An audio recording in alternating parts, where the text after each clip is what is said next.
की बातों का फैसला आया तो संविधान तो अभी काम कर रहा है ना, सर आप मानते हैं? वो फैसला माननीय सर्वोच्च न्यायालय का है, तो न्यायपालिका में तो हम लोगों की आस्था है ही। हम तो मानते हैं कि न्यायपालिका सशक्त होनी चाहिए, न्यायपालिका को निष्पक्ष काम करने की पूरी अवसर मिलने चाहिए।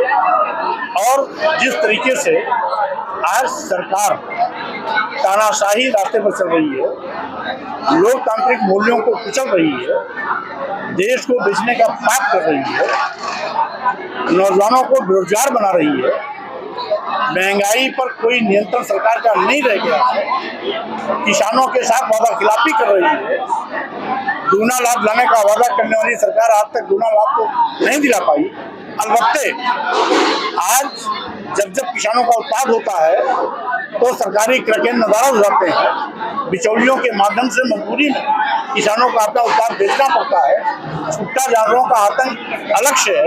हमने तो देखा मैनपुरी एटा इटावा रात में लोग अपनी खेत को ताकते नजर आते हैं।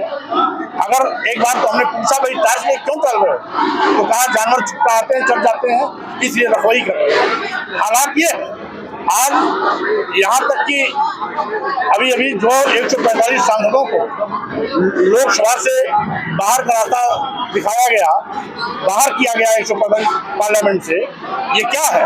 ये लोकतंत्र कुचलने की बात नहीं, तो आखिर है क्या? जो बहस के लिए बनी हो पार्लियामेंट, उस पार्लियामेंट में सरकार बहस से कतराती हो और बहस की मांग करने वालों को सरकार के इशारे पर बाहर कर दिया जाता हो, तो स्वाभाविक रूप से इस सरकार का लोकतंत्र में विश्वास नहीं। यही कारण है कि आज तानाशाही रवैये से सब कुछ मनमाने तौर तरीके से सरकार अपने प्रभाव में लेके काम कर रही है। आज शिक्षा महंगी कर रही है, हर चीज में, छोटी से लेकर बड़ी चीज सब में जीएसटी छोटी छोटी चीज। और आज जिस तरीके से महंगाई की मार से आम जनता परेशान है, सरकार का उसको नियंत्रण का कोई प्रभाव नहीं। तो कुल मिलाकर के हर मुद्दे पर सरकार फेल हुई है, सरकारी संपत्तियां बेची जा रही है। ये सरकार की असफलता का सबसे बड़ा जीता जागता मिसाल है। स्वामी प्रसाद मंदिर का 22 तारीख को प्राण प्रतिष्ठा हो रही है। कल घंटा जलेसर पे गया था तो केंद्र सरकार के कानून मंत्री एसपी सिंह बघेल साहब का कहना था कि जिन लोगों ने कार सेवकों पे या राम भक्तों पे गोली चलवाई, वो अगर अयोध्या जाना चाहे तो उनका स्वागत है। क्या कुछ कहना चाहेंगे उनके प्यार? एसपी सिंह बघेल जी हमारे बहुत अच्छे साथी रहे हैं,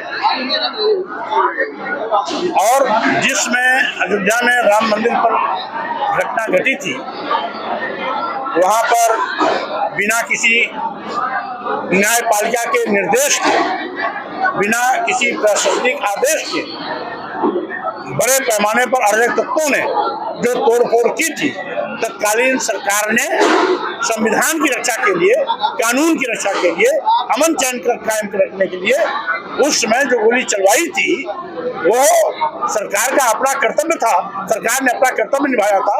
रही बात, एसपी सिंह बघेल भी उस समय समाजवादी पार्टी में थे, जिस समय की वो बात कर रहे हैं वो भी समाजवादी पार्टी में थे, जिस समय अयोध्या वाला प्रकरण चला था, इसलिए उनको नहीं बोलना चाहिए। आप जो बयान, जो आप लोग, आपका जो बयान आजकल मीडिया की सुर्खियों में रहता है, जो आप बयान जो आप जो देते हैं, उसको लेकर के सत्ता पक्ष के लोग कहते हैं कि भी स्वामी प्रसाद मौर्य तो हिंदू धर्म विरोधी है, देवी देवता को गाली देते हैं। अब सही मायने में आज मैंने क्या बोला, मीडिया इस पर क्यों नहीं बहस करती? 10 दिन पुराने बात को क्यों उछालती है? तो इसका मतलब है मीडिया सरकार का पक्ष बन करके काम कर रही है, जबकि मीडिया का क्वालिटी है स्वतंत्र, निर्भीक और निष्पक्ष पत्रकारिता करने का। लेकिन दुर्भाग्य है कि देश का मीडिया मोदी मीडिया हो गया, गोदी मीडिया हो गया। इसलिए आज लोकतांत्रिक तरीके से मीडिया अपनी बात नहीं रख पा रही है, क्योंकि जिन मीडिया के लोगों ने स्वतंत्र, निष्पक्ष, निर्भीक बात रखने की कोशिश की, उनके खिलाफ भी FIR हुई, वो भी जेल गए। वो भी तमाम ऐसे बड़े बड़े पत्रकार को बाहर का रास्ता दिखाया गया, लेकिन फिर भी वो अपने पर अड़े हुए हैं। आज भी लोकतंत्र की रक्षा के लिए हर खतरा मोल लेकर के वो बेबाक तरीके से निष्पक्ष बात कर रहे हैं, लेकिन बहुतेरे ऐसे मोदी मीडिया वो सरकार के इशारे पर बात करते हैं। तो स्वाभाविक रूप से हमें भी दुख होता है कि जिन ज्वलंत मुद्दों पर हम बात करते हैं उन मुद्दों को तरजीह न दे करके पुराने गड़े मुद्दे उठाने की कोशिश करते हैं। एक बार इंडिया देखिए, ये विपक्ष के सारे राष्ट्रीय पार्टी के नेताओं की जिम्मेदारी, राष्ट्रीय अध्यक्षों की जिम्मेदारी है कि इंडिया गठबंधन किस रूप में होना चाहिए, और जिसको भी इंडिया गठबंधन में आना था कम बेश सब आ भी गए हैं।